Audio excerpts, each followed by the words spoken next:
Hey, in this video, I will show you how to enable or disable remixing for each video on Instagram Reels. You can basically enable Reels, Duet, or Reels or Remix even after you've uploaded the video, and it works the same way on any iPhone and on any Android device. But before we start, just make sure you give the video a like for the YouTube algorithm.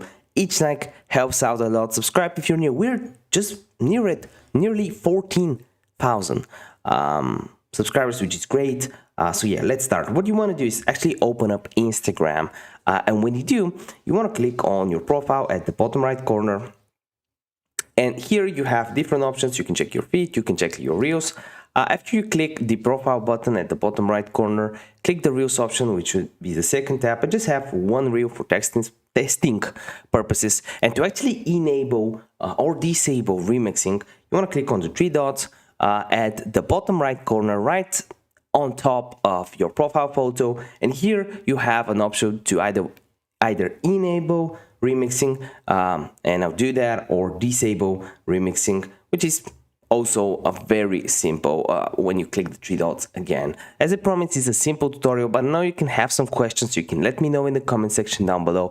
I try to get back to every single comment I get, especially in the first few days after uploading. So I want to see you next video.